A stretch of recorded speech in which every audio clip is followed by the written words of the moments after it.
99.7 DJX, the Ben Davis and Kelly K Show podcast. Supplying every demand. On demand. Word. Spirit. Spirit. Spirit. Yes, Spirit. If you get that into the website at WDJX.com, you could be $1,000 richer with the Pumpkin Kings cash on 99.7 DJX. Very fitting, yeah? Well, yeah. As we are in the middle of Horror Week all this week, your unexplained, your real stories here on the show of ghosts and haunts and things like that. Kelly, you want to dive into Alyssa's story? Okay, so Alyssa's got a really good one. And by the way, you can always send us one a lot of different ways. You can text us 571-9970. You can send us messages on Facebook, Instagram. So Alyssa says, my childhood house is ranked the 4th most haunted place in the U.S. May still be. There's a storyline behind it saying that a doctor lived there in maybe the early 1900s and his family adopted children. His medical practice was in the house. Oh. Well, the little adopted girl died in a fire in the house, they say, and supposedly she haunts it. The doctor, and also an evil spirit.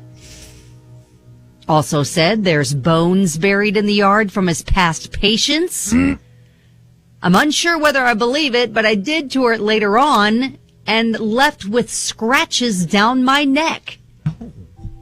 It's called Whispers Estate. So now I'm going to be spending many, many hours looking up Whispers Estate, trying to learn all I can about that.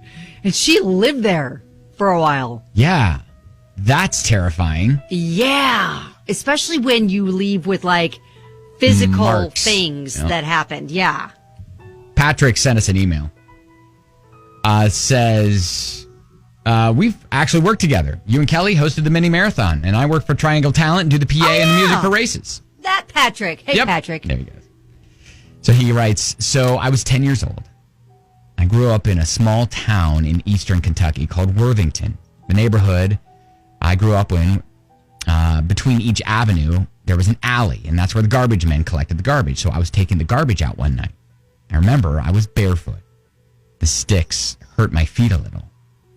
I walked slowly to the backyard to the alley where our garbage bin was.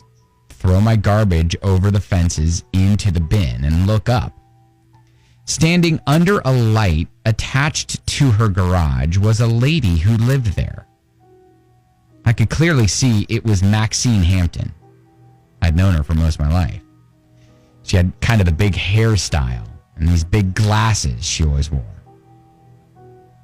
It felt like ice going down my back. I stared at her. She stared in my direction, not saying hello, just looking around her yard. I remember running to my back door as fast as I could. My breathing was so hard and fast. You see, Maxine had died a few months prior. Oh, there it is. There it is. I was waiting for it. Oh, God. The house was vacant. I never told my parents.